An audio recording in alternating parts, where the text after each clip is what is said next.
But don't bury the lead, my man. And we start with the NBA, not the NFL. No, because the biggest story, you got to play the hits. And the biggest story right now is the NBA trade deadline, which is over.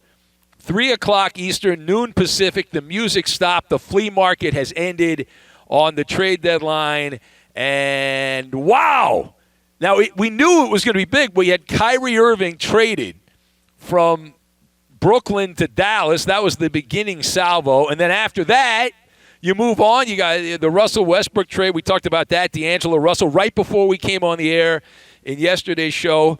The neutron bomb as Kevin Durant traded from the Nets to Dallas, or to Phoenix rather, as the Brooklyn Nets saying bye-bye to competition. So I don't know if you kept track of any of this. Maybe not. I kind of kept track. There were a bunch of guys I've never heard of that got traded also. I'm not going to sit here and say every single player was a name-brand player because that was not the case. Topsy-turvy, pandemonium. If you love the trade, if you're a fan of the transaction, wonderful day. Wonderful day. A lot of frequent flyer miles in the NBA, guys moving around. And our guy, Moving Man Matt, in Boston, and his buddies are going to make a killing on relocation. But the good news is if you're an NBA player and you get traded, they pay for your move. So it's not like when somebody else changes jobs and normally you have to pay for yourself. I know in radio you usually do. So let us discuss. All right, the music has stopped on the 2023 trade deadline. So now that it's all over, all right, we need winners, we need losers, and my favorite, the overreaction. Now, I've got Punch Bowl, hospitality industry, and tropical holiday. And we will combine all of these things together, and we will put together an empty, massive assembly hall in the middle of downtown Phoenix. That's what we're going to put together. So, the better story is in the losing locker room. So we're going to start with the losers at the trade deadline. That is where the story is. And I'm looking at you, Golden State Warriors. I'm looking right there at the Warriors. I also have to put the Nets in there. And the Houston Rockets, who are not relevant, but they are on the list of losers. All of them get to wear the shame bell, the dunce cap, all that.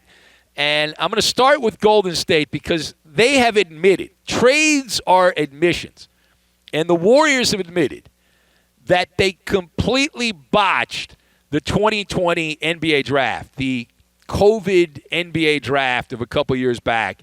James Wiseman, the number two overall pick in the draft. Now, when you have the number 2 pick in the draft, the theory, my buddies who love the draft, and I'm anti-draft guy, but my friends who love the draft, they tell me, say, Ben, you get a top 5 pick. Oh, my God, it's the greatest thing in the world.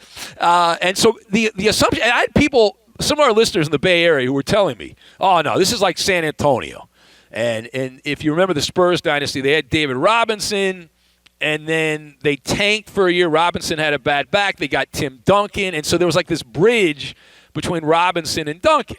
And there were people that truly believed that Golden State would go from Steph Curry to James Wiseman, and he would be the next superstar for the Warriors.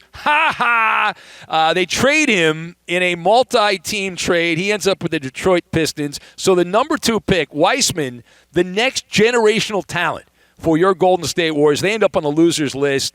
No passing of the baton on Golden State there, and he will not be carrying the franchise. If he does carry a franchise, it is the Detroit Pistons. So I guess he can take the baton from Tayshaun Prince or Rasheed Wallace because nobody else has picked up the baton since those guys left the Pistons. But the shocking thing is he had the number 2 pick in the draft, and he's a salary dump by the Warriors. They trade him, and they get a gaggle of second-round picks in return, and Gary Payton II, who they had and left. And so that, what a boner.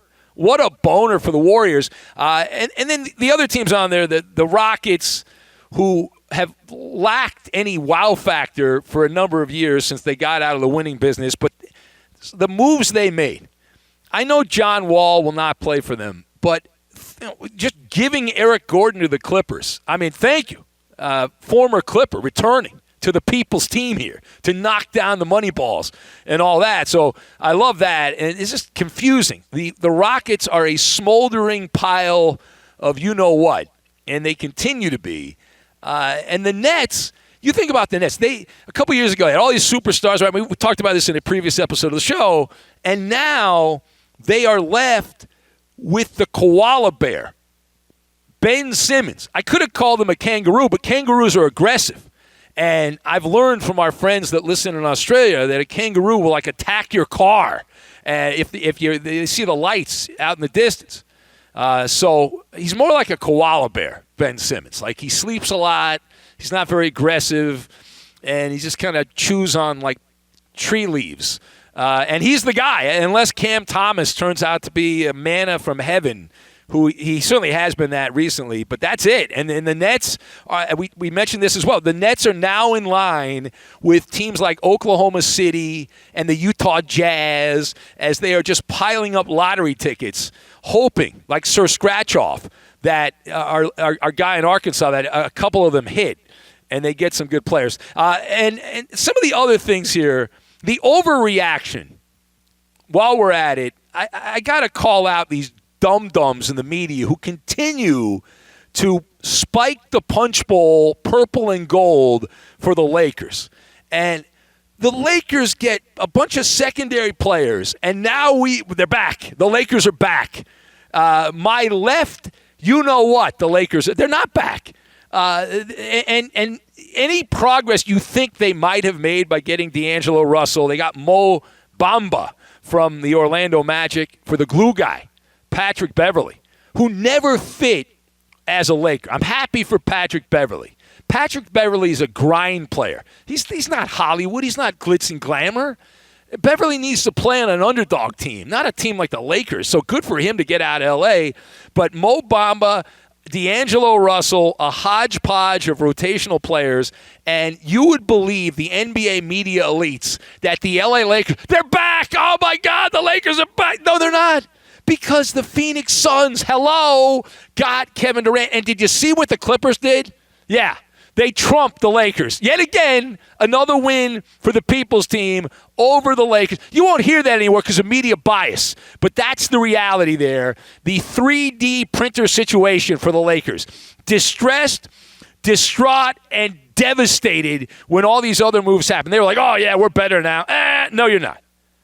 Now, part two of this here, real quick. What are the below-the-radar moves, if you will, that caught your attention? So being totally fair and objective. As you know, when you tune in to sports radio, you want fairness, objectivity, all of that. That's why you turn to this medium. The team that stands out here, sneaky good, the Clippers. All right. And I didn't really think they were going to do much of anything, but there's a term in the hospitality industry. They have a rating system. They call it the Michelin star system. And like the top restaurants, you probably heard about that if you're in the restaurants, you're like a foodie. The top restaurants, they give them the Michelin star. I think it's 1 to 3. The Clippers, what they did, I mean, I don't know how you could poke holes in it. They had problems. They had guys that were underperforming. And I loved Reggie Jackson, but he hadn't been playing that great this year. Luke Kennard, John Wall was a bust. So it's like gardening. When you have a problem with a tree, you prune the tree, and the Clippers, they got rid of those guys. They went out of Dodge, and they go out and they pick up reinforcements. Bones Highland. Great name. Greatest Clipper name since Pooh Richardson. Bones Highland. I love this guy. And he's not a bad player. I don't know what the Nuggets were thinking trading him, giving him away to a Western Conference rival. And that is a cordon bleu type move for the Clippers. And some of these other moves, Mason Plumlee, they got the Plum Dog. The Plum Dog's a Clipper now. Big man. And Eric Gordon. Eric Gordon, if you were in a coma for a number of years, this guy was back with the Clips when they were just becoming relevant again after the darkness. And he left, and they had to trade him to get, make the big move, make the big splash move, and now he's back. And so yet again, Steve Ballmer, the richest owner in American sports, trumping the crosstown rivals. And I'm not going to sit here and say the Clippers are better than the Suns or anything, but they got a shot. And it all comes back to Kawhi Leonard and Paul George. But now they have better players around those guys. And since Kawhi likes to take a lot of time off and Paul George likes to take a lot of time off, that is a good situation. All right, last word here. Last word on this. So why is the NBA trade deadline fool's gold? I realize I've been ranting and raving here for a while on this. And so I have mixed emotions. I loved the transaction for a long time. For over a decade, I ran a gossip website. And I worked with FoxSports.com and Yahoo for years. And I loved aggregating rumors. But when it comes to the NBA, the trade deadline, it's like a nice tropical holiday to the Bahamas. It sounds great. You're looking forward to it. You book the flight. You get the hotel room. You're excited about it. And then you realize that you go to the beach, you didn't bring your suntan lotion, you get burned. You go in the water, you get bitten by a shark. That's the problem. Right? You become fish food because through the looking glass, right? It's Alice in Wonderland. Like if this was some kind of simulation, then great. But it's not. And I'd say 85% of the players traded we're hardly going to see in a lot of these regular season games because of load management. Some of them will underperform. A few of them will overperform expectations, and you get that boogeyman, right? The boogeyman, the persnickety issue. And I want to love the NBA again, but I cannot deal with the amount of games these players miss during the regular season. I'm waiting to the playoffs and all that. But if everyone plays the way they're supposed to play, Phoenix is going to win. The Clippers will have more than a puncher's chance. The Lakers will be lucky if they get in the play-in tournament. And that's a fact, Jack.